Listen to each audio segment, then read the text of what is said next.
threatened airspace management.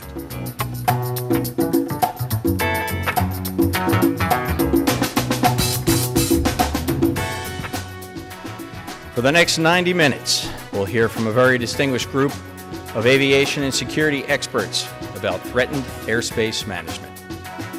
As we learned from 9/11, the shoe bomber, the underwear bomber, and similar incidents, real-time information and coordination between the air and the ground can help prevent tragedy, but only if procedures are in place to deal with the unexpected before something happens.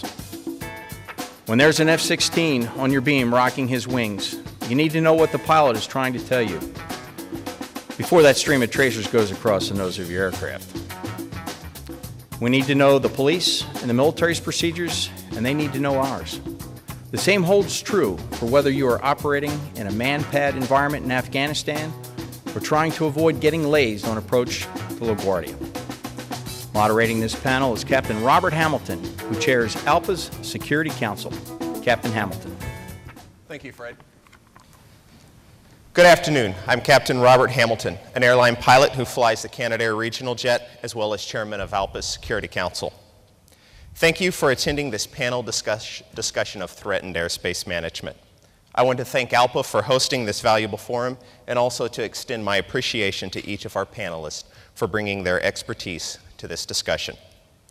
It is our hope that their valuable input, as well as their expertise, will help to improve the security of our passengers, crew member, cargo, aircraft, and airspace. For ALPA, the concept of threatened airspace management, it had its genesis on September 11th, 2001.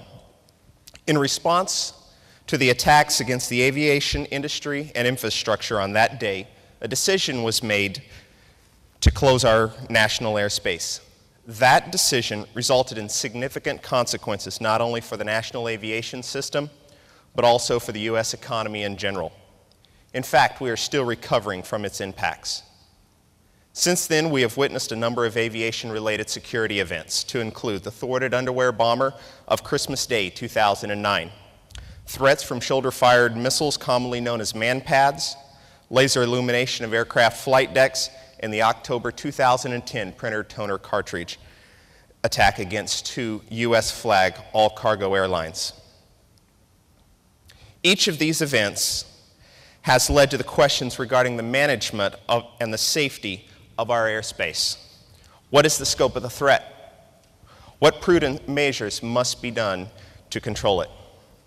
Such events also raise questions regarding the timely sharing of information among the critical stakeholders, its sensitivity, and the appropriate means to disseminate it. Who needs to be informed, and when? We pilots often find ourselves in a unique situation. At times, we're the only source of information for emergency responders regarding what is transpiring on board our aircraft. At other times, we are the ones in need of that information in order to make good decisions which directly affect the safety and the security of all those on board our aircraft. Today, we have the opportunity to discuss the needs and the limitations impacting the critical stakeholders who contribute to the successful resolution of aviation-related security events. We also hope to address some of the most effective ways to provide each other with the critical needed information in a timely manner in order to ensure that our aircraft and airspace remain safe and secure. Allow me to introduce my panelists today. Bruce Browne, he's the National Capital Region's Coordination Center Unit Chief for the Transportation Security Operations Center, known as TSOC, or the Freedom Center. John Lucia is the manager of the FAA's National Tactical Security Operations, and Lieutenant Colonel William Bailey is with the North American Aerospace Defense Commander, known as NORAD. You will find for each of our panelists, you will find more information in the packet that you have been provided. Also, a time has been reserved for the end for your questions. Also, there's the option of texting those questions to 703-594-6660 at any time, or you can use the microphone during the question and answer period. So to start out this panel discussion, I would like Bruce to give a little bit of introduction around the National Coordination are around the around the capital region, how that airspace is protected, and then we'll move out to the national airspace and then finally on to Colonel Bailey. Thank you. Thank you, Robert. Good afternoon. I'm Bruce Browne from TSA. I've worked for TSA since April of 2003. I was actually hired to be a watch officer in what was then a brand new coordination center called the NCRCC, or National Capital Region Coordination Center. That was a great introduction, Robert, and you know, on the theme of threatened airspace management, we live with threatened airspace all the time. It's a fact of life. It has been certainly for almost the last 12 years now, and even arguably before 9/11, we're just more conscious of it since then and more capable of responding to threats in the airspace. I'd like to talk about the National Capital Region Coordination Center just a little bit and then segue to the other speakers, because in a way the NCR airspace and the way we deal with it and doing the interagency coordination among the different parties who have a vested interest in it, in a way it's like a microcosm of the national airspace system at large. The NCRCC is a 24/7 operation. I should say at the outset that it's not run by TSA. It's not a TSA operations center. It's not a DHS center. TSA is and the phrase that was chosen was executive agent. We're the executive agent of the NCRCC. An executive agency means we're the host, we're the landlord, we're the facilitator.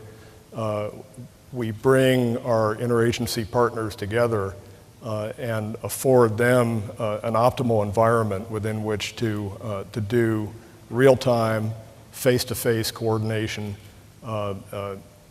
to help maintain the integrity of the restricted airspace around Washington, D.C. It would not be that difficult to eliminate the risk of another aviation-centric attack such as 9/11. The answer is we don't fly anymore.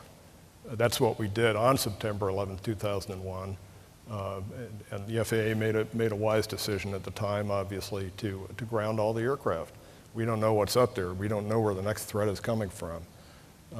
Intelligence today tells us that there still is very much a threat, and the bad guys out there, Al-Qaeda and others, are looking at aviation, have not by any means lost their interest in aviation as a mode of attack on our country.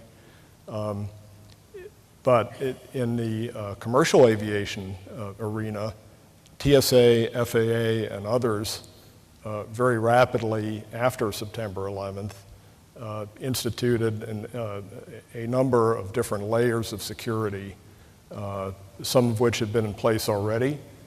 For example, on September 11th, 2001, there were 33 assigned federal air marshals who flew for the FAA, 33. I can't tell you the number that there are today, and to be honest with you, I don't even know it. It's very highly classified and a closely held figure, but it is in the thousands. And that ramp up of that operation was very rapid. We have federal flight deck officers. Many of you out there in the audience are FFDOs. That was another great response to provide an armed law enforcement capability, although with the smallest jurisdiction of any law enforcement officer, you still have the ability to, in the worst case scenario, to prevent a hostile person or persons from taking over that cockpit. And of course we have screening with enhanced technology and higher standards and without the conflict of interest that is arguably inherent when you have the airline industry running the screening operation with the economic incentives that they have. That's certainly a good argument for why TSA exists, despite the fact we're not the most popular agency in the country. And so I'm getting around to saying that commercial aviation We and TSA and our interagency partners have done a wonderful job of mitigating the risk. And it's mitigated to such an extent that commercial aviation is almost never interfered with on a systemic basis in this country. We can have a national special security event in Washington, D.C. The entire collective seat of government is assembled in the Capitol, and we don't stop commercial airliners from landing and taking off from Reagan. And that's the degree to which we trust the layers of security for commercial aviation. The NCRCC deals almost entirely as a result of that with the GA, the general aviation population. Just by its inherent nature, not being a regulated entity, not for the most part operating out of sterile environments at major airports, GA poses a number of additional risks. In some ways, the risks are lower because we're dealing, for the most part, although not exclusively, with much smaller aircraft. And bottom line is lower throw weight. But we know that GA does represent a potential threat, and we've seen the intelligence that indicates that the enemy is studying general aviation and how to exploit it to our disadvantage. So what the NCRCC is most concerned with is helping to coordinate the enforcement of some very strict and unique, in some respects, airspace restrictions for the GA population.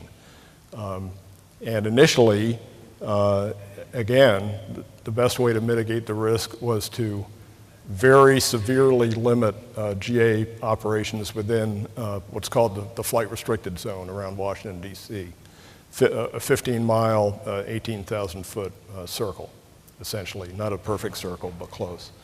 But as the years have gone by, TSA has become more of a risk-based security organization. We're not so much interested in eliminating the risk, although that's the easy way to solve the problem, but we're interested in applying the same risk-based security measures that make commercial aviation so palatable to us to selected segments of the GA community. So in a nutshell, there are a number of different programs for general aviation aircraft to take advantage of, to participate in, that allow them to fly into the DC area and up to and including landing at Ronald Reagan Airport. Specifically for GA, and primarily I'm talking about corporate aviation, we have the DCA Access Standard Security Program. And this is a program which allows general aviation aircraft to depart specific gateway airports around the country. There are currently over 80 of them, I think close to 90 gateway airports around the country.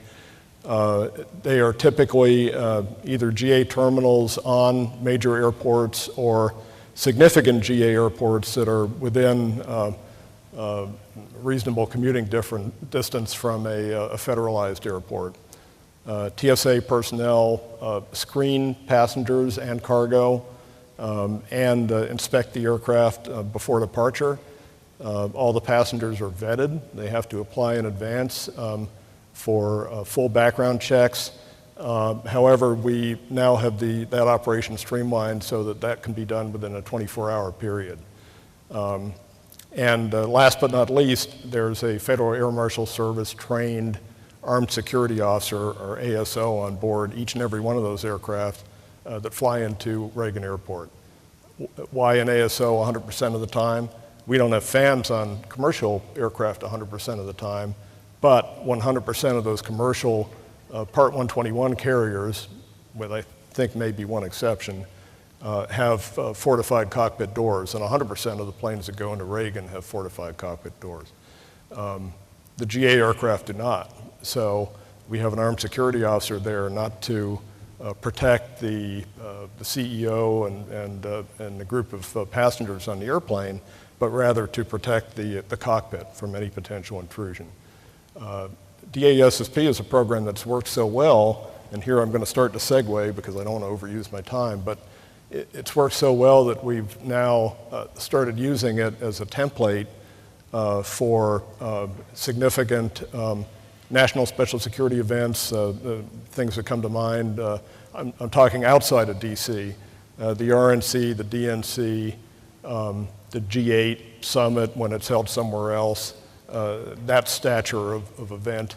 Or you all know President Obama, when he travels anywhere in the country, as soon as he lands, up pops a 10 and 30 temporary flight restriction with 30-mile outer ring and 10-mile inner ring that's actually very similar and possibly modeled after the airspace around Washington, D.C., where we have a 30-mile special flight rules area and a 10-mile flight restricted zone.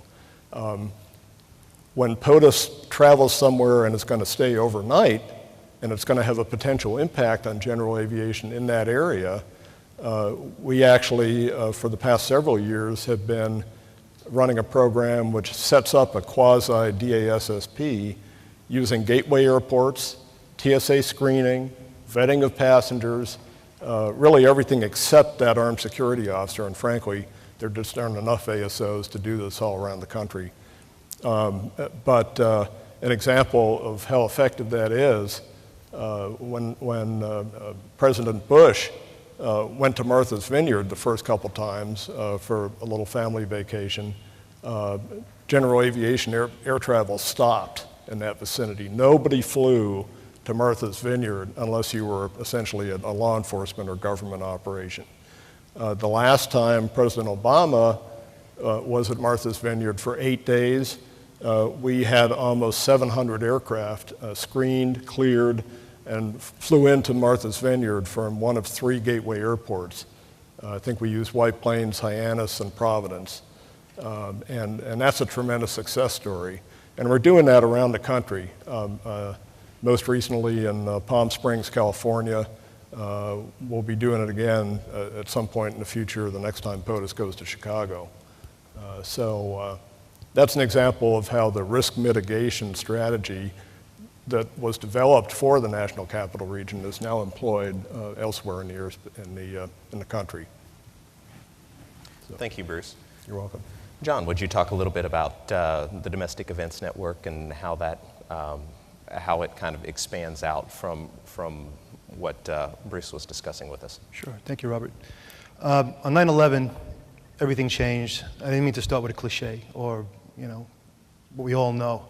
What we found out on 9/11 was there was a vast gap between air traffic specifically and the military. I was a supervisor at the time of LaGuardia Tower, and our idea of busy was putting as many airplanes on the pavement as possible. We didn't think twice about what could possibly happen on board the aircraft, any threats to the United States, none of that. We were naive, I was personally. We did find out that we had no connectivity with the military, the law enforcement, intelligence organizations, none of that. Even within the FAA, there is a group that deals with intelligence. They work with all the intelligence groups. And the intel never made it to the operational side of the house. Well, I am in the operational side of the house. I'm in the air traffic organization.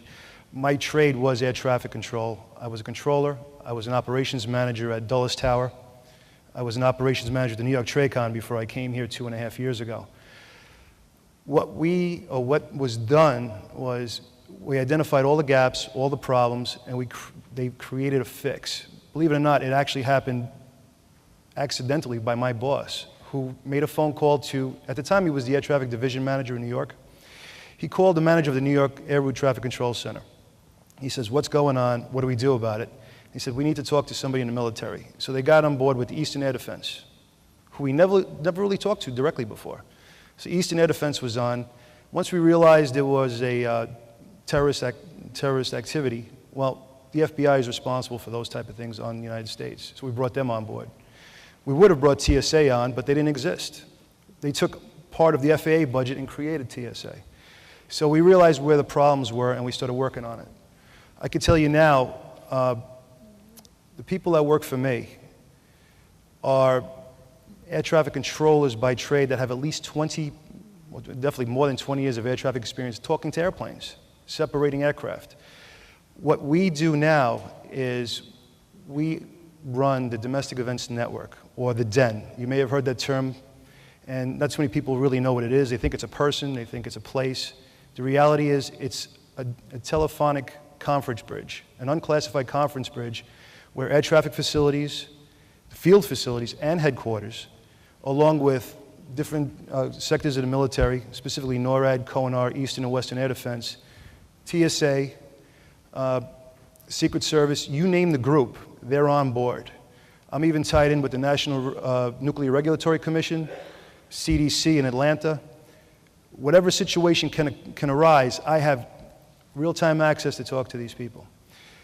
My controllers, the reason we have controllers that are manning the DEN is information comes in different sources. It could be from the pilot talking to the air traffic and saying, hey, listen, we got a problem on board, I have a mechanical, I have an issue. Normal, routine, day-to-day stuff. Goes to the controller tells the supervisor, they put it over the DEN, which is a 24-hour conference, talks to my guys or myself, tells us what's going on. At that point, we tunnel in and we look at your aircraft. We have our own little radar system. There's 10,000 targets right now flying around the United States, primary targets, general aviation, air carrier. And to be honest, I wouldn't care about any single one of them unless somebody brings it to my attention. Once you make a call out to air traffic, we'll start tunneling in, try to get an idea what's going on. We can also get information through law enforcement sources that, company called up, a particular company said, hey, listen, they got a problem on board the aircraft. It comes across the DEN.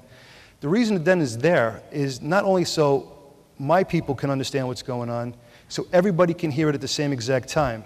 I could tell you in the case of a no radio or a NORDO, it could be a normal, let's just say you're going from one sector to another, they give you a frequency change, you push the wrong button, missed by a number, and you disappear for a couple of minutes.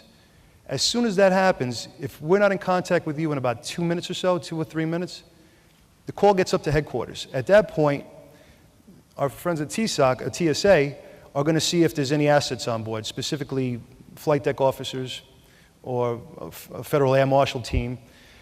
We're also going to study, well, at the beginning of a shift or beginning of any day, we have normal intel streams that we know. It's like, oh yeah, they're talking about some type of activity, or this group is doing this, or you look for that. We look for certain patterns. It could be a specific location. Let's say, oh yeah, there's a gang getting a little active in Los Angeles, for example. So if the flight came out of Los Angeles, I might be a little bit more concerned. If I find out there's a federal air marshal team on board, I might be a little less concerned. But the bottom line is I really need to get information. My controllers can tell the difference between a routine NORDO or a routine activity and something that's of significance of a security event. We're going to talk more about this later with regards to the questions we're going to ask or the type of information we need. But we can tell the difference between a mechanical emergency where we know you guys need to fly the plane and we won't bother you as much, and there's times when I really need information to find out what's going on board your aircraft. Is somebody trying to take over the cockpit? Is somebody trying to do something on board? That's the kind of stuff we need to know. And we'll make certain decisions, and then we'll work with our other partners to come up with possible remedies.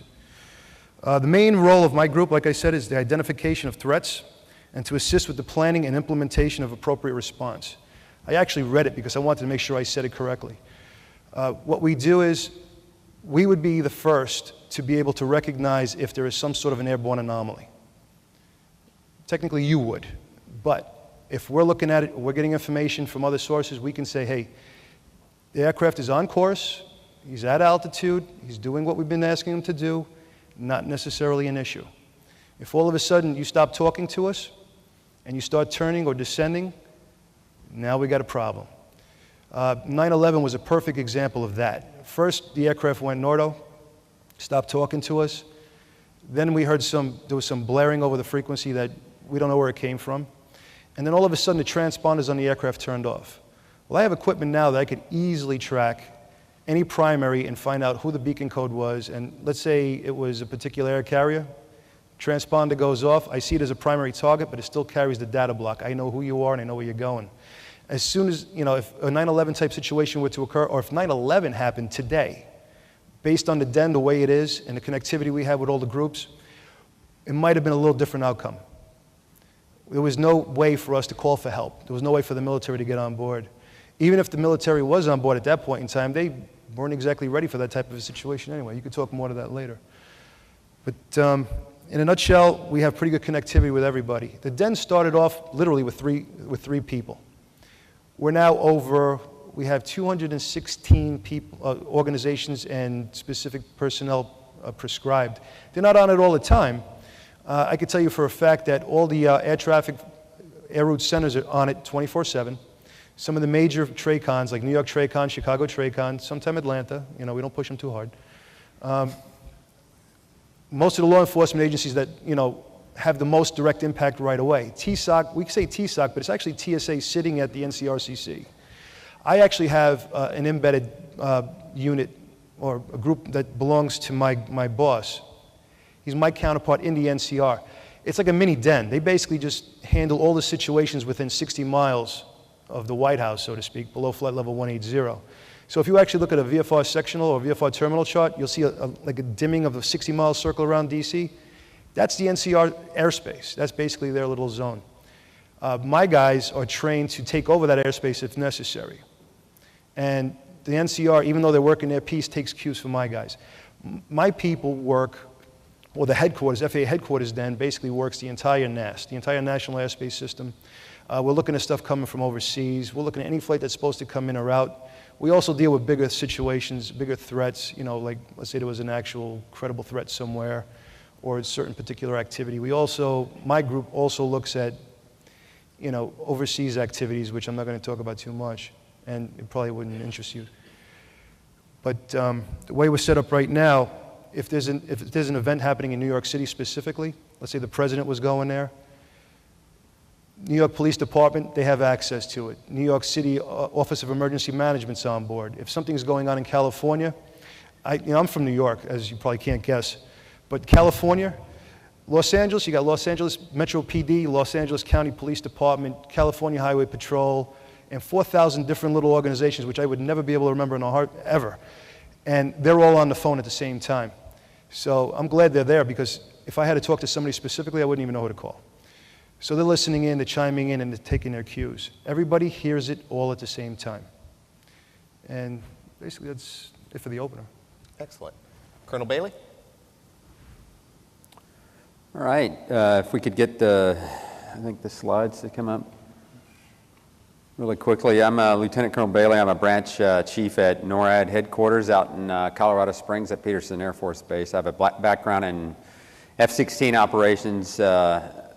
Most recently, I was at Squadron Commander at Hill Air Force Base in Bagram Air Force Base in Afghanistan. So with that being said, I'll launch into it. What I'm going to do, or what I'm going to attempt to do today is kind of put an exclamation mark on what John and Bruce have already talked about. One of the things that we, in our huddle prior to coming out here talked about is that, one of us, the integration is such in the interagency and the military that any of us could answer pretty much any of the questions that you added. We work that closely together.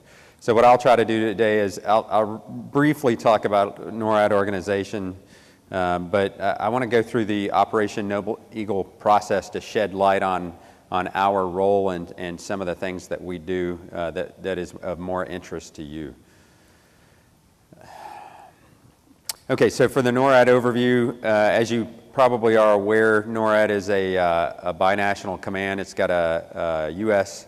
commander, General Charles Jacoby, and then a deputy commander that is a Canadian, who is a Canadian. I can say definitely that this opportunity is big for us because the commander, as one of his top priorities, has set, and no different than previous commanders, but specific to this commander, no doubt, that we get out and do as much partnering with our civilian and government counterparts as is possible. So me being here today is an opportunity for us to help you to improve your training programs, and that is kind of a charter that we've been given.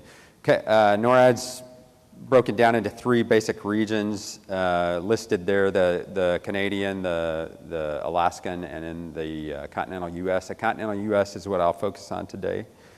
We won't get into any specific procedural type things, but what we are interested most in is just providing you with some information as far as the communication processes and how we collaborate. So there's a look at our organization. You can see the 3 headquarters of each of the regions, and they do have a significant part to play in both the daily operations and any sort of contingency that would occur. However, it's really the air defense sector where the rubber meets the road in terms of your operations and how you're affected in any type of instance that we would be talking about with respect to O&E. So the air defense sector works side by side along with the FAA, and I think one of my counterparts wrote that first bullet, controlling the air battle. I'm not sure what that means, or it took me a little bit to get a handle on that. I thought maybe they were talking about the battle out there between the pilots and the FAA or something, but really what that refers to is you know, in the Cold War mission of NORAD, were there to be an incursion, a military type incursion, the air defense sector is going to take a very large role in how that is operated. But on a day-to-day basis, they integrate with the FAA. They look at their specific area of interest, and I'll talk about that in a little bit more detail. But really what they do in an event that occurs requiring a NORAD involvement is manage the assets and coordinate with the FAA. So if there is a response that required a airborne presence from a fighter or a helicopter or any of the other assets listed there, the air defense sector would make that decision at that low level.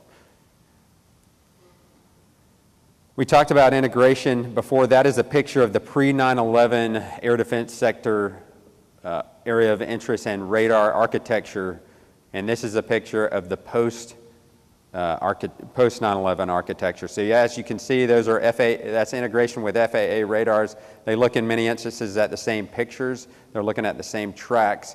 So there is a very large degree of integration both through communication and the hardware out there.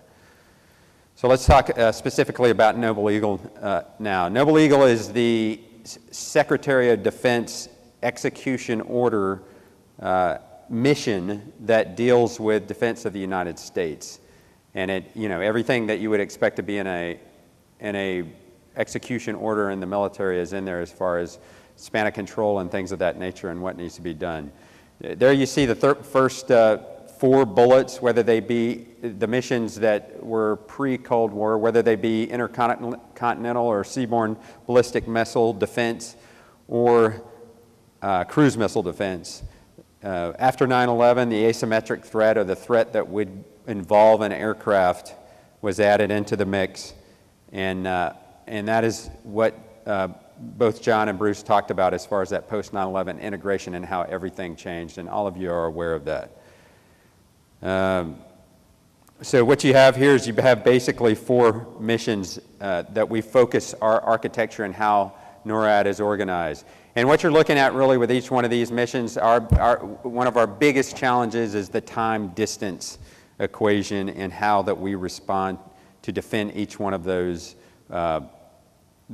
assets there, whether it's the U.S. population in general, the NSSEs, or the special security events that John mentioned earlier. Those range anywhere from a national political convention all the way to a big high-profile sporting event like the Super Bowl. But those are half a dozen or so in that range events each year that we take a particular interest, and not only from a NORAD perspective, but from all agency security perspective. And then key infrastructure within the United States and the presidential and vice presidential missions that John mentioned. But that time aspect and the distance aspect is how we set our assets throughout the United States to be able to respond to those as quickly as possible. So getting into the process itself, I'll discuss all of those situations there real quickly. Queuing, how I would, and we've already touched on this a little bit, but but NORAD, when does NORAD get involved? When queuing occurs. And queuing I would define as information promulgated, whether it's by the DEN or other processes, that gets NORAD's attention to a track of interest, as we call it. And in general, that's going to occur on the DEN and will generate an ONE or an Operation Noble Eagle conference that Bruce mentioned in more detail. So one of the things that we discussed earlier with Robert is what are the things out there that get NORAD involvement, and they're listed there. They're what you would expect in those two categories: security or unknown aircraft,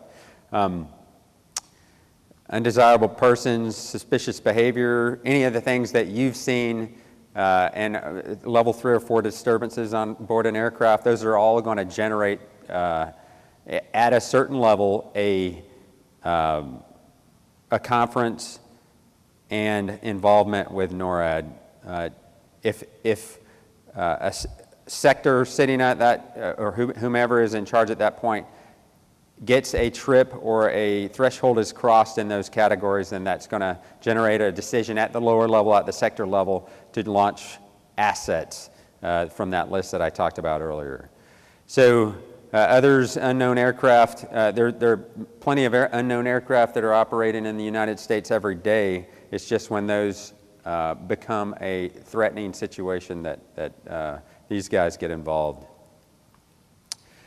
Types of queuing, we already talked about it. Intelligence prior to the aircraft taking off potentially, or while it's airborne, and then also tactical queuing on the DEN or by the FAA. And by the way, the FAA is who, as far as NORAD is concerned, they're an incredibly close partner, and that's who we get our information from. And I'll talk a little bit more about that in a minute.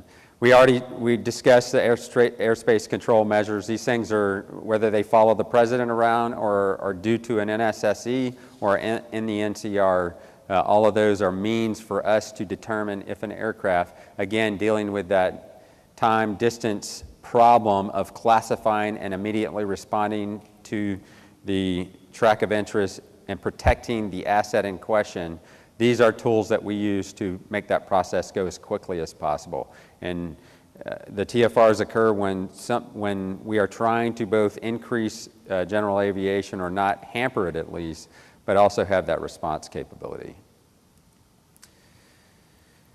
In the event that we get to the point to where NORAD military assets are involved, generally those are either going to be helicopter or fighters, or a combination of those with early warning, but those are going to get involved based on the queuing that we talked about earlier.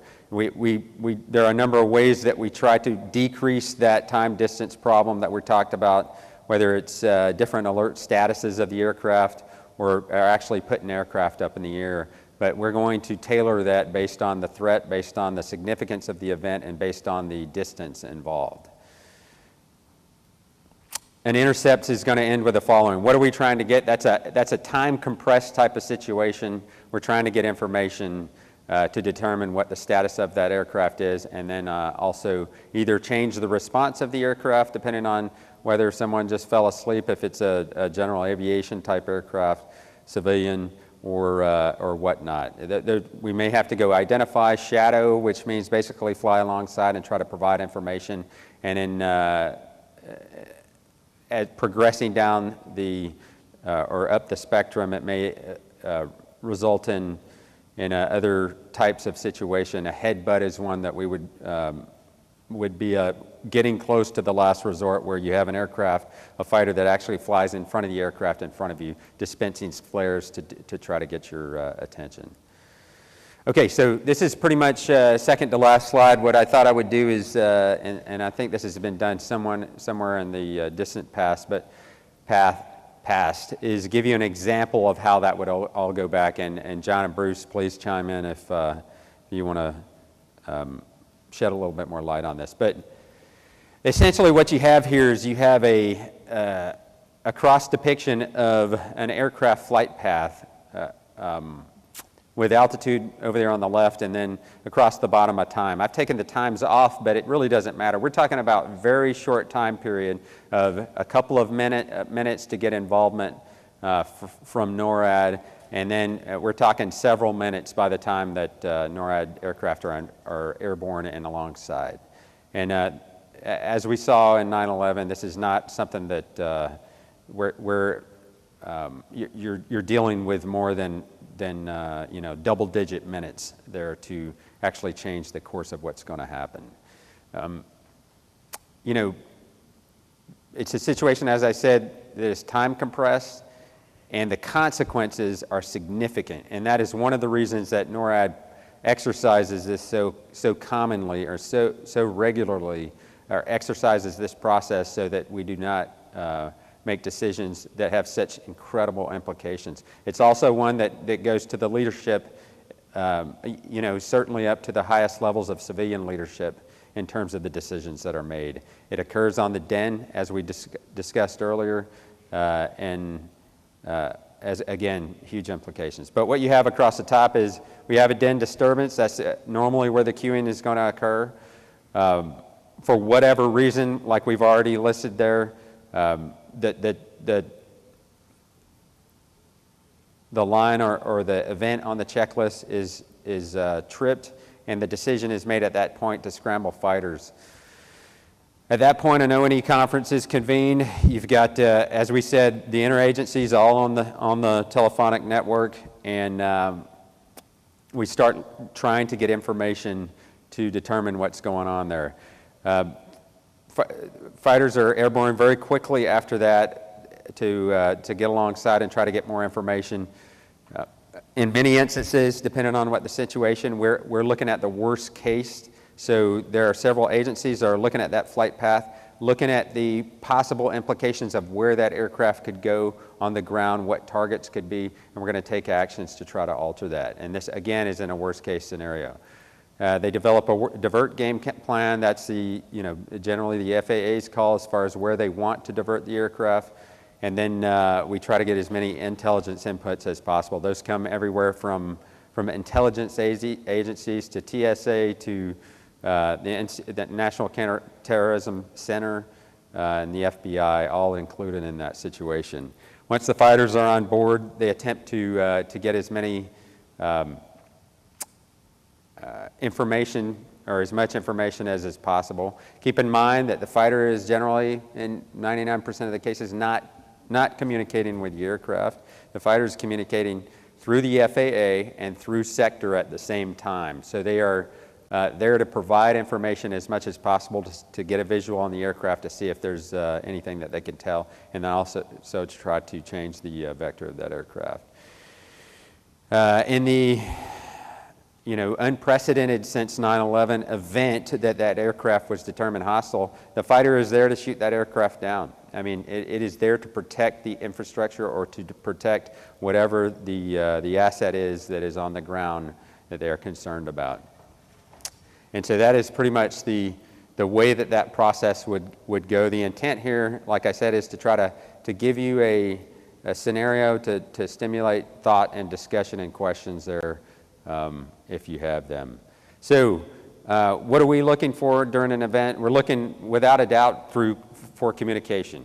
Just like the other partners that we have, especially the FAA, we're trying to find out what's going on. We're looking for the basics that you would see in any other emergency situation.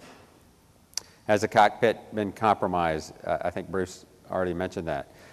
Pilot intentions and any kind of aircraft limitations. But the important thing in that situation is that you as pilots or training pilots out there are training them to provide that information as much as is possible to air traffic controllers and get that information to the NORAD fighters. So as I said, as I alluded to earlier, my charter here is to try to improve your training, to make sure that as much as possible you're training the pilots that are out there in the airspace to comply and to understand these procedures that is as up to date as is possible. I apologize for not having any information across here, but however, if you have any questions after this, you can contact me or one of the people in my office. Our number is 719-554-5192. We have many reservists who also function as, or who also are pilots. And one of the concerns that we sometimes do see is that they come back from their training and see that our procedures are out of date and training programs.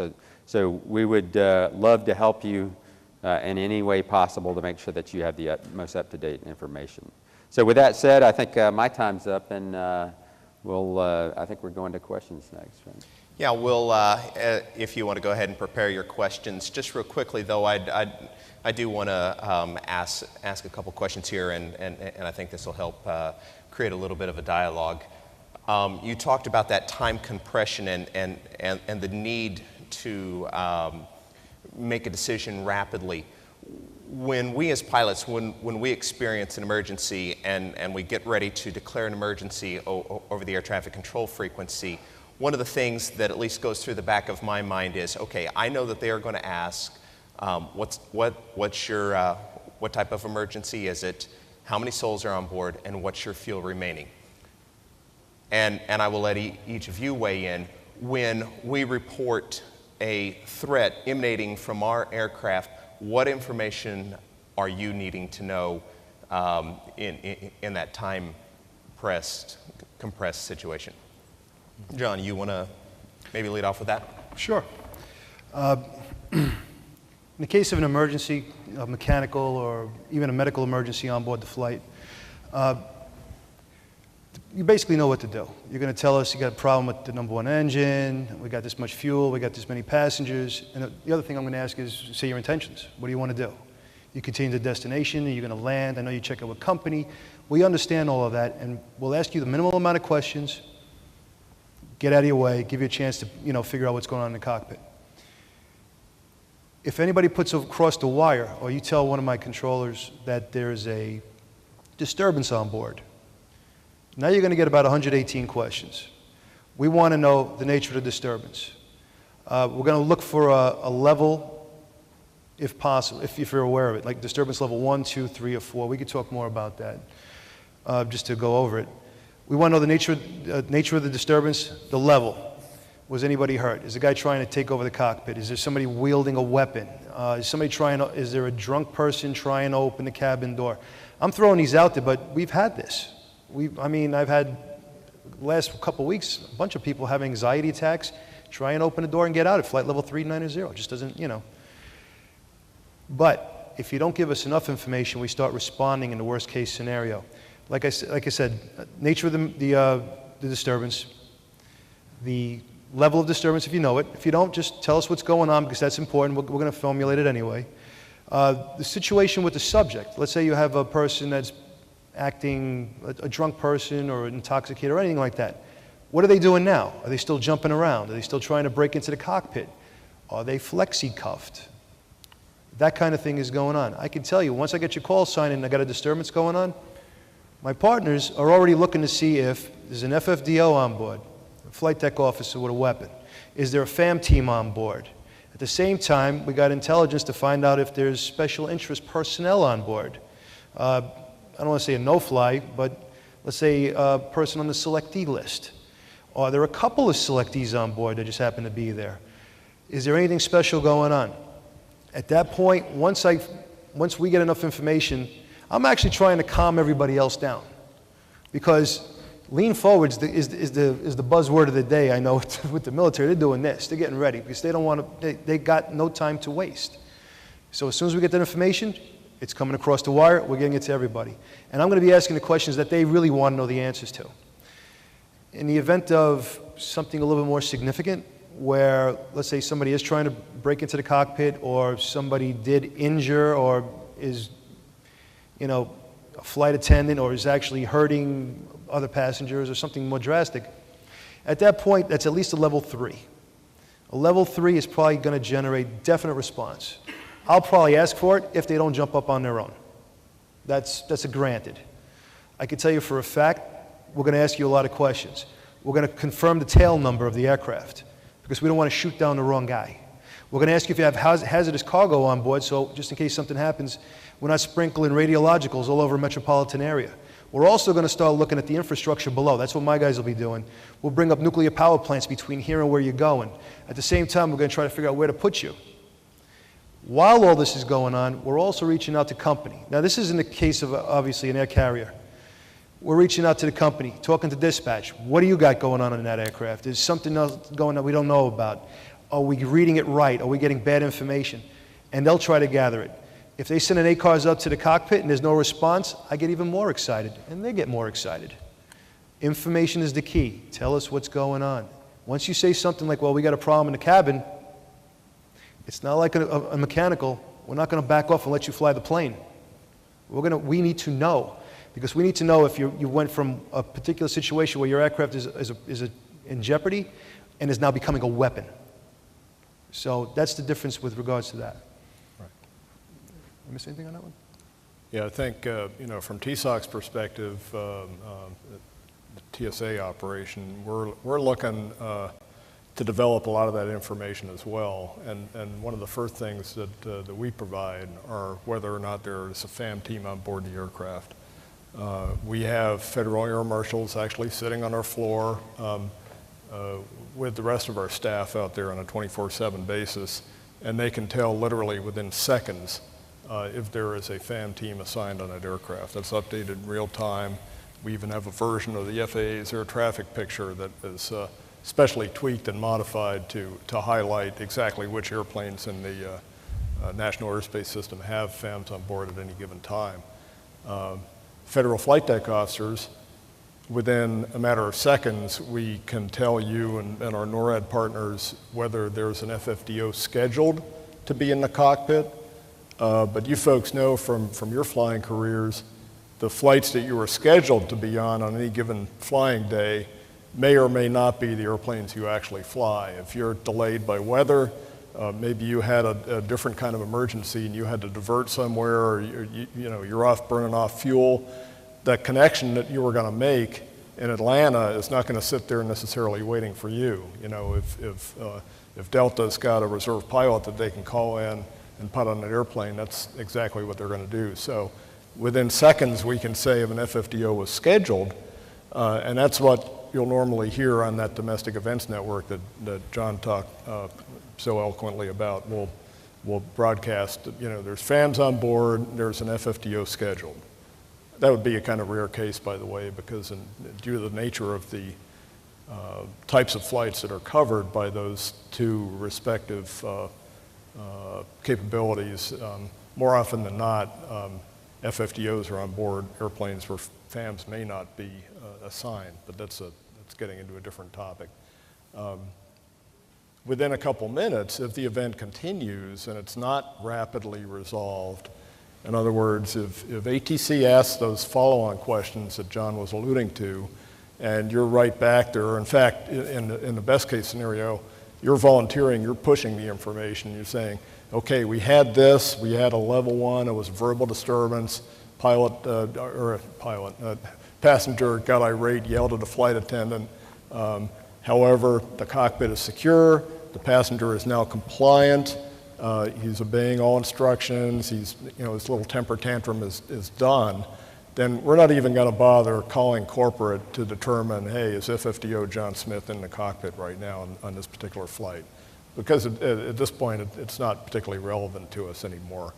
But if uncertainty continues to exist, we're going to start making those other calls, and we're going to find out not only are there FAMs, FFDOs actually on board, are there other law enforcement officers? And it's amazing, and I'm sure, and you could tell me this, it's amazing to me how many flights in general just have armed law enforcement people in the cabin that are not FAMs. If there's local or state law enforcement on board, we would know that information within a matter of minutes because they're in a database, I don't know the specifics, but it's called NLETS, and we have access to that. We can tell at any given time for a domestic flight if there's a local or state LEO on board. Other federal law enforcement officers will take longer for us to verify that. And that's something we're working on, being able to determine that a little more rapidly. But as the event continues, as uncertainty continues to exist, or if it's a more serious scenario where you've got level 3, you've got violent behavior going on in the cabin, the passenger is not compliant, not restrained, I don't have any FAMs on board, then we're going to continue digging deeper and asking those additional questions. What selectees, if any, do we have on board? What made that person a selectee? There's a number of different ways you can get on that list. What's the intel on that individual or that group that happens to be flying? Is there hazardous cargo on board? Are there VIPs on board? Those type of questions as we go on down the list takes more time to develop accurate answers to, but if the uncertainty continues to exist, you've got fighters that are in the air now, you're closing to intercept that aircraft, and we want to provide as much information to our partners as we possibly can. Bruce, you hit on something that I think I was too busy trying to get out there as much information as possible. The most relevant, the most important question is the cockpit secure? Because once you hear that coming from an air traffic controller, you need to know that that situation is now serious in our minds. So you need to let us know right away. Otherwise, we already have other mechanisms, starting to operate. If we ask that, you tell us everything's fine, we breathe a little bit easier. But that is one of the most relevant questions that we were going to ask you. Thank you. I don't know if there's any questions from, I guess there is a text question. Go ahead, Jerry. Yeah, coincidentally, this one has to do with securing the cockpit. ALPA has a position on secondary barriers, and the question is whether the panelists support or find value in the idea of secondary barriers to help protect the cockpit when the flight deck door is open. I didn't understand most of that. You're talking about a secondary barrier that is above and beyond the existing hardened cockpit door? That's correct. So it's a barrier that is on the passenger side, the cabin side of the fortified flight deck door. I personally am not familiar with that initiative. It sounds intuitively like it would be a good thing, but I don't know that I can... I guess maybe I can weigh in from ALPA's standpoint. The idea of having a secondary barrier, which is not necessarily another hardened cockpit door that's going to take away seat revenue and things of that nature, but to have a device in place that slows down the time that it is going to take someone to transition or to be able to get to the flight deck door when there is a transition in the flight deck. I would have to say that as far as for the Airline Pilots Association, we absolutely support that and can see the benefit of it. Anyone else, I don't know, want to weigh in on that? Okay. In the, how does the, and I know we had discussed this a little bit earlier, but John, you had made the statement in a previous conversation that you tell me everything that you know, and I'll tell you everything that I know. For us that may not necessarily be in that security event, but are still in the airspace, and trying to ensure the security of our flight. Could you talk about some of the benefits that you see for providing that information back to the other crew or the other flight crews and aircraft that are in the National Airspace System? Are you talking about in a particular situation while it's occurring? Yes, getting information that there is a situation going on in the National Airspace System back out to the other aircraft so that they can remain vigilant.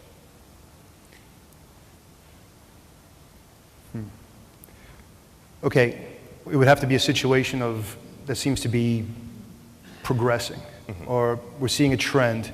See, that's one of the things that my organization does.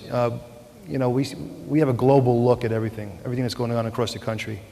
If it turns out that a particular air carrier, specifically an air carrier, has a NORAD radio aircraft out of New York, simultaneously a NORAD radio out of Miami, simultaneously a NORAD radio out of Los Angeles, we start getting very suspicious. You know, what somebody might consider a coincidence, we're already considering, you know, we're conspiracy theory. That's where our heads are going. At that point, we would probably reach out to that particular carrier and say, hey, check these aircraft out for us, do that ACARS thing, or however you contact them, find out if there's something going on. I'm seeing a trend. I got 3. Oh, here's number 4. This is what's going on right now. Can you see if there's a problem? Beyond that, I can't imagine I would go out to my field facilities and start, you know, broadcasting, hey, by the way, there's a lot of aircraft now in Nordo. We think something's going on, because that would generate mass hysteria and basically put the industry back in a bad situation. Beyond that, I'm really not sure how it would, you know, we could benefit. If something's going on in a specific aircraft right now, the information is going to be mostly one way. I mean, the only thing I might tell them is, oh, by the way, help is, you know, you're going to be landing at this airport, there's going to be law enforcement waiting for you. Or, if, you know, by the way, look off your left side, there's a Raptor. You know, that kind of thing. So I'm not sure if I answered your question. Okay. Colonel Bailey has a question for you. When the decision is made by NORAD to launch assets to respond to a threat in the national aerospace system, how do you determine what type and the number of assets to deploy? Well, that's pretty much predetermined based on procedures that we already have in place. That's decided generally at the sector level. And so we're going to put enough aircraft up. We generally operate in elements of 2, so that's usually the response that you're going to get, but it depends on the situation and it depends on the nature of or pervasiveness or whatever of the issue that's going on right then. I can tell you that there's ambiguity in every situation. There always is. You wish it was just a tripwire, but in response to one of the earlier questions or one of the earlier issues, from what we need ourselves, we need the least amount of ambiguity as is possible.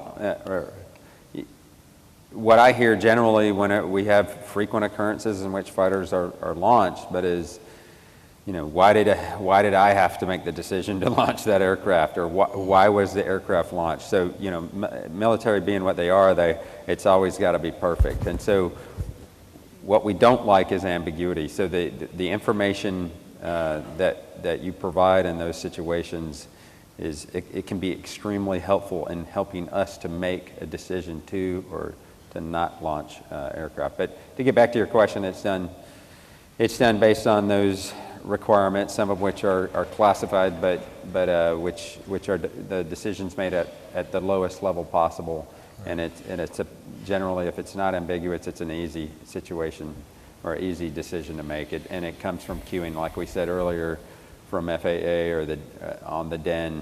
You know, that's when it occurs. And geography is going to be a factor sometimes too, right? More often than not. Definitely. How much lead time do you have? How long is it going to take you to get there? Yep. Okay, we have another text question available. Yes, this is a question for John. And the question is, other than the briefing here today, does your section at the agency provide training on the process that's being discussed to company managements or company training departments, so they have the same kind of information that you're giving us today? I'm sorry, sir, I really couldn't hear you. Yeah, the question is, do you provide training, or does your department provide training to company managements of the same kind of information that you're disseminating today?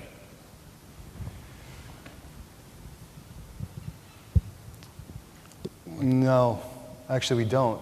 You're talking about you said company... Like corporate? To corporate guys? Yeah. Okay, outside of my group, outside, like the outside entities, like reach. No, we don't really do it as much as we would like to. We haven't had the opportunity,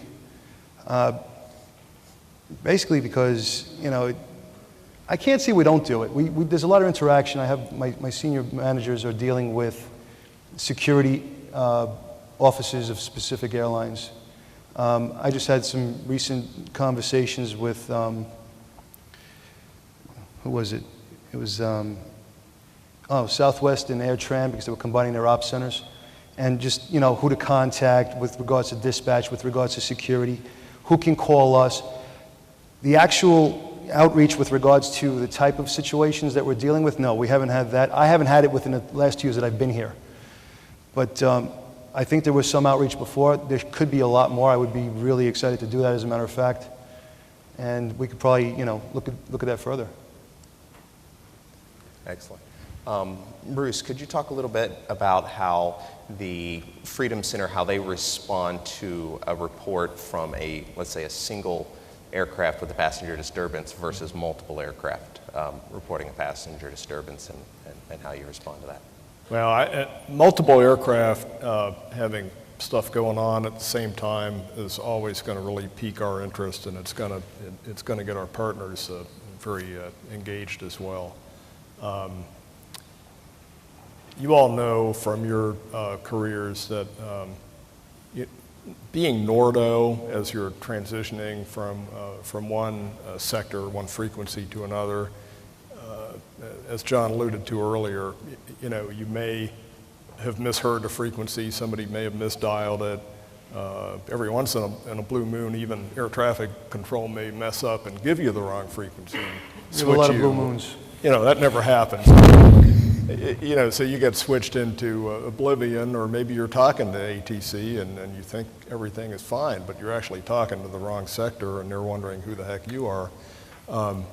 So whenever an aircraft in the National Airspace System is NORDO for more than 5 minutes, which isn't all that long, as you know, it gets broadcast on the DAN. So if there's one airplane at any given time that's NORDO, what we do in our center is on our traffic management display, you know, on a big screen in part of the room. Normally that screen is blank because we don't want to watch every blip in the airspace, but when a report comes over the DEN that causes us to have some particular interest in that aircraft, that particular flight will pop up along with its flight plan and the altitude, heading, and speed, and whether it's on its flight plan or not, et cetera, et cetera. And that's fine. We don't fly off the handle at that. Typically, a basic NORDO scenario is strictly an FAA air traffic safety concern, and John and his guys are working with the centers to try some alternate techniques. They're listening to the tapes, verifying that the plane was switched to the right frequency, you know, et cetera. Calling corporate, saying, hey, can you ACARS this guy, tell him to come up on 123.7 or whatever. If we are looking at that screen and all of a sudden see 2 or 3 NORDO aircraft in the NAS at the same time, you know, bear in mind John's account of, you know, how the events of 9/11 started, and the first thing that happened is airplanes went NORDO, and then other stuff started happening and it went downhill from there. So if we have a couple of NORDOs, it starts to get us wondering, you know, hey, is something off here? Is something going on? And then maybe we have another airplane has a disturbance. Maybe it's of a more severe nature, a level 3. And we start doing that deep dive and we figure out that there are 2 selectees with particular aviation-centric issues in the cabin of the plane with the disturbance.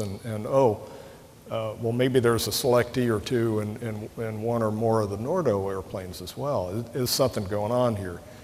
The mindset we always try to maintain is are we under attack? First question we ask whenever there's any type of anomaly in the NAS. Could it be the beginning of the next 9/11? Are we getting initial indications of something really big? So the short answer to your question is when there's multiple airplanes, you know, involved, it really piques our interest. It causes us to dig deeper than we normally maybe would for something as routine as a NORDO 5-10 minutes or a level 1 disturbance on a passenger flight, which happens multiple times a day. If it turns out that there are credible indications, and we'll look at the intelligence too. we have, just as John said the FAA does, we have a significant intelligence resource capability within our building, within our agency. TSA is not a member of the intelligence community, but we're a big-time consumer of intel. And we're very attuned to the particular threats against any mode of transportation, specifically aviation in that example. So we're seeing indications of things happening that were in our intel brief a couple days ago that, hey, this is what some bad guys may be planning to do. At that point, you know, if NORAD isn't already engaged, we and or our FAA partners may come over the den and say, hey, we think something's going on here. We request military assistance with this aircraft or multiple aircraft, whatever the case may be. We also have resources that we would bring into our facility, things like critical incident management groups, et cetera, that would help take some of the load off the regular crew, which may in fact start. We get pretty task saturated if we've got more than 2 or 3 significant events going on at the same time. We have a lot of capability on our floor, but it's easy to get too busy once things start happening in series, in parallel, I should say. I know we've kind of had a lot of questions coming from myself as well as from the text in. Is there anyone within the audience who wants to step up to the mic and ask any questions? I haven't seen anyone yet, and I don't want to be missing anyone that might be available. But I guess we are getting great response from the text question. So Jerry, go ahead. So here's another one. If another 9/11 type event were to occur today, how would it be handled differently from the way it was in 2001? Yeah, you want to lead on? I think for one, we're much more prepared, as you've seen from the briefings and the comments there so far. There's a much tighter tolerance, much tighter tolerance, and much more capability and much more information sharing than occurred in the past. So whereas, I mean, that's like saying the difference between night and day, I would say, as far as how we would handle it. You saw what happened. The airspace was shut down. I'm certainly not saying that I could predict exactly what would happen. It would depend on many things. But as we've kind of demonstrated, it's a coordinated effort with very quick response times to address multiple, and I think what you're getting at is multiple airborne events, and we would, handle it based in accordance with our procedures, and the other panelists can kind of weigh in on it. But it would obviously depend on many different situations. But with that same exact scenario, you would get a pretty robust response. And I've laid out kind of the timeline on how we would handle each of those aircraft. And that's how we would do it, would be based on the response that I demonstrated with an O&E conference, just like we practice all the time, fighter involvement very quickly, and a quick national level decision to, if those aircraft could not be diverted or made to comply with what we were trying to get them at, then they would become or declared hostile at that point. I think the biggest single difference that makes for the night and day is that DEN, the Domestic Event Network. The fact that where you don't have people making phone calls and gee, we ought to call Eastern Air Defense Sector. What's their number again?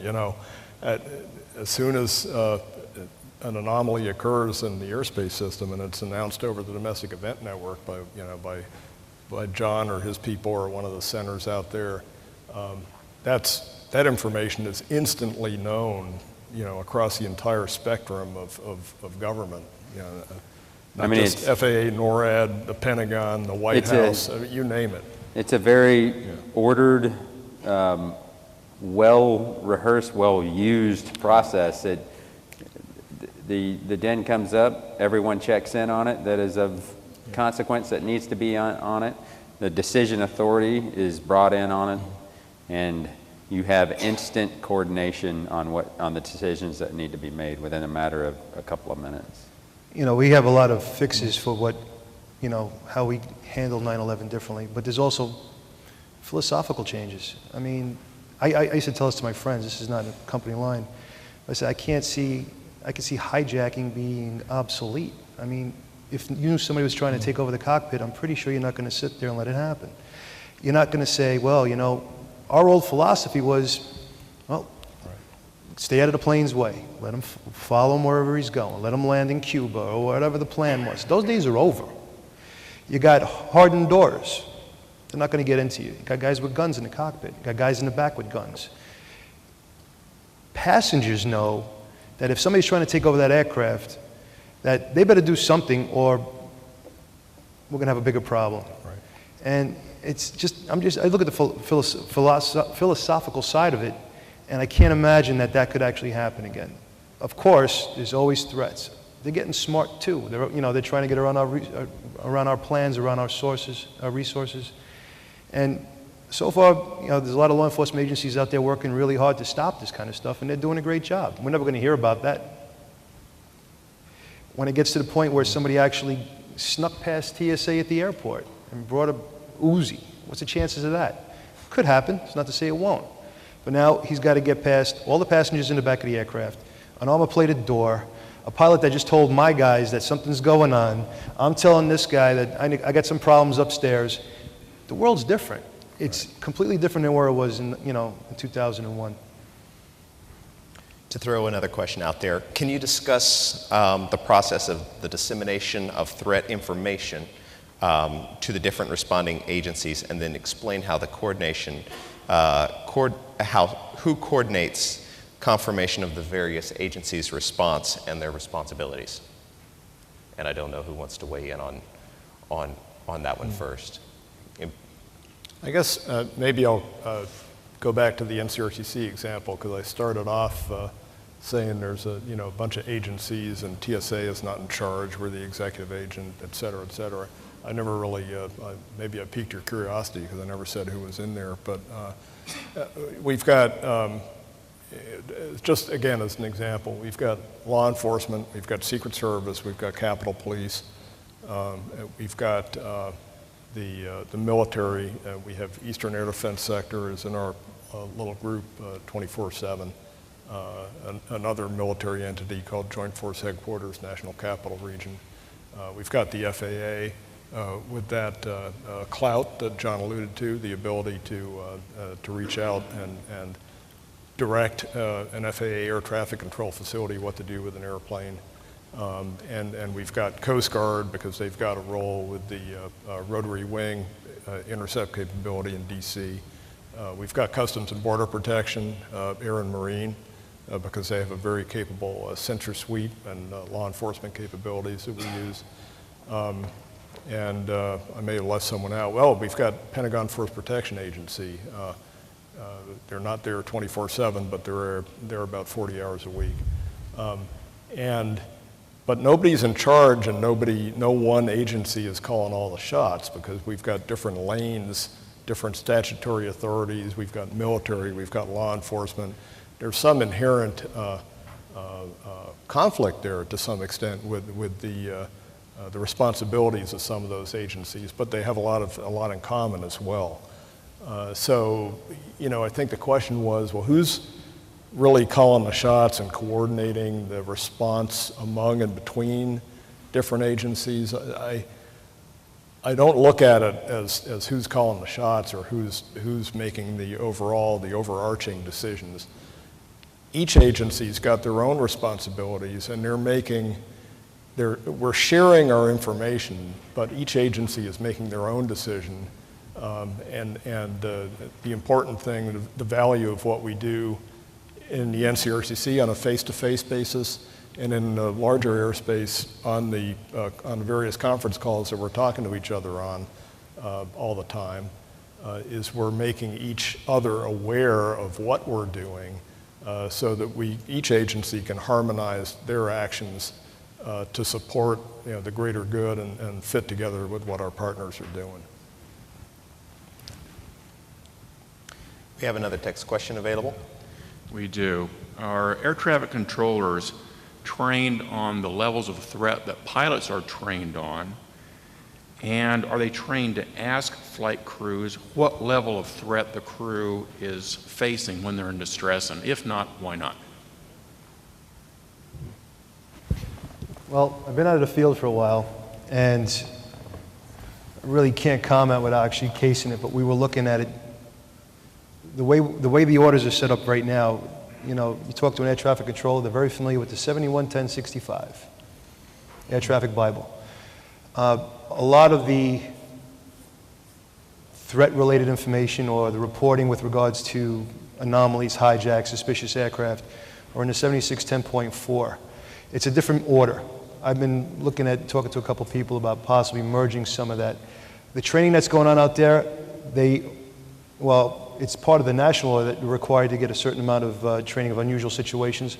I couldn't specifically answer the question, I don't know, but they are supposed to be aware of at least what we consider the common strategy. Yeah. I think I can actually help with this one because, as it happens, one of the tools that I use to refresh my own memory, frankly, to make sure that I've got the accurate definitions of the 4 levels is an FAA advisory circular that got sent out in actually 9/11/2006.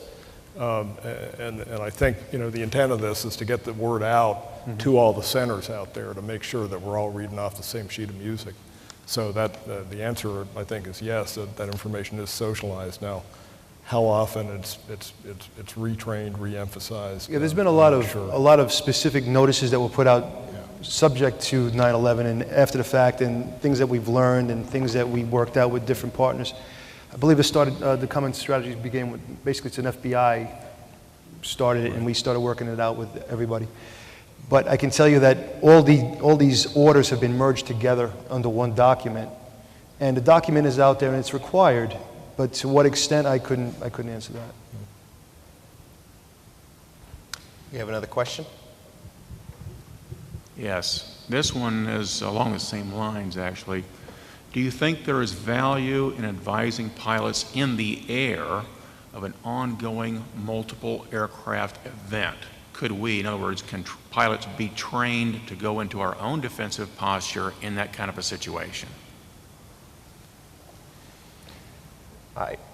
Maybe I'll weigh in a little bit on this one, not one to steal anyone's thunder, but I recently was visiting and this pilot was telling about how when he went to jump seat on board an airplane, the captain said, "I'm getting ready to do a security brief. Would you like to come down and observe it?" And he said, "Sure, I'd be more than happy to." So he goes down and the captain starts to give a security brief and they're kind of half listening, half putting away catering. And he said, "Wait just a minute. I want to pause for just a second because I want to tell each of you that are part of this crew something. We have received credible intelligence that there is going to be an aircraft hijacked today. We don't know what 2 aircraft, but there are going to be 2 aircraft hijacked. Now, I need you to help me defend this aircraft. What would you do?" And they start saying, "Oh, well, we would do this, and then we're going to do this defensive strategy, and if we have this situation, we're going to respond another way." And after he let them work through it for about 5 minutes, he said, "Now, I made all of that up, but now that we are in the security mindset, we are the security assets that are on board the aircraft, now that we are being utilized in this equation, I made that information up, but I wanted you to start thinking about it," and I'll let each of you weigh in on that as well. Well, I think that's a very good training philosophy and a good mindset to have. I think, you know, in response to the specific question, I think there's always got to be a recognition that some things, some actions will really depend on the specific circumstance of the case. I personally could envision some circumstances, and I'm sure John probably could as well, where it might be advisable to have, and I think the gist of maybe where you're going with the questions is to have, you know, air traffic control blast something out across all the frequencies. Hey, everybody out there, you know, we've got this going on, you know, be particularly vigilant. But the danger is that you know, that you may start not a panic necessarily, I'm looking for the right word, a chain of reactions which might lead to undesirable side effects. It would have to be a very grave situation, something really serious and highly credible, like an attack in progress with evidence that there's a chance that it could be coordinated with other aircraft that are in the air. To maybe, I can say that's going to happen, but not the way you think. It's not going to be every controller keying up and saying, oh, by the way, we're under attack. It's not going to be, put it on the ATIS. It's not going to be that. We've had specific situations that this has occurred to a certain extent. The cartridge situation a couple of years back. Let's just say that the right people working for us did their job and we had a little help. And once we got the appropriate level of intelligence that was credible and that was, workable, we went to specific carriers. Guess who was, I don't know, which specific cargo carriers you want to talk about? We talked to them. If there was a situation of a known or a credible threat, I can guarantee you it's going to get out, but it's not going over the wire. It's not going out on the frequency. I'm not going to key up and start telling people. We're going to start working with the security organizations of each of the carriers. TSA is going to jack up their job at the airports. There's going to be a lot of other things happening. It's going to get out, but it's not going to get out we're not going to put a billboard, by the way, we know this is happening. It's never going to look like that. Chances are we're not going to tell you in the cockpit, but you're probably going to hear it through ACOS through your own people. It's more credible that way, and we don't have to worry about creating some sort of a hysterical environment. okay. Also, I've noticed a little bit of a concern with our concern of overreaction from the pilot's perspective. My question maybe would be is that in the same way we train for engine failures, we train for different mechanical and safety related events that can transpire. Do you feel that good security training and maybe scenario-based training within the training environment and the training footprint would start that mindset to where that an appropriate level of response that uses those security assets on board the aircraft would be beneficial? Well, I mean, we do it all the time in the interagency community. I think Chaka mentioned that we're constantly exercising. In the Federal Air Marshal Service, there's certainly a very significant amount of training that actually takes place in a realistic airplane simulator, a cabin simulator. The challenge is, and across the corporate spectrum, is how exactly do you organize that? You're not going to take a plane load of passengers and get on the intercom and say, hey folks, today we're going to be doing a little drill here, and obviously that's not going to happen. So I think in theory it's a great idea. I just don't know how to execute that. I don't know if you could actually train for something that specifically. I would definitely have a set of guidelines relative to an event. I mean, when you have an engine out, what to do. Low pressure on the oil, I don't know. Gear won't deploy, depressurization. You guys know what they're going to do. You can train it. You can plug it into the computer, into a simulator, and then let it happen. The amount of variables would be impossible to even consider, never mind, create algorithms for a computer. But certain actions and certain reports can actually help out. I think if they know that, well, something's going on in the back, make sure the cockpit's secure. Tell air traffic. And then start planning on what you're going to do next. I mean, I'm not going to tell you how to fly your aircraft. I'm not going to, get into company policies, but that's something you could probably do. What's the process? Hey, listen, this is going on. Tell this person this. This is what we need to find out. What kind of disturbance level is it? If you could find it. Otherwise, hey, listen, somebody in the back with snuck a box cutter on board and is slashing people. That's important to know. Yeah. Is the cockpit secure? Do you need to get down? What do you want to do? That's the kind of stuff you could, you got to get the mindset right, but the actual training and simulation, I don't know if that would be possible. I would ask the question of what kind of training out there already does exist for the level 3, 4 type situations. ask the audience what their training programs are at this point for that. I mean, I would, certainly from our perspective, we train for everything that we possibly can. I mean, that's part of the way that we prepare for everything, but it certainly doesn't seem, at least at a basic level, by any means, to be a difficult challenge. I'd love to know what the challenge is for training in a situation like that. I mean, there's always opportunities at certain points in the year you have to provide training anyway, so it's just one more thing. But Yeah. I would wonder what the training programs are in place. Gentlemen, I want to thank each of you for participating in this panel. I want to thank our audience for joining us for this panel discussion, and thank you for being here today. I appreciate your insight and valuable input. Thank you.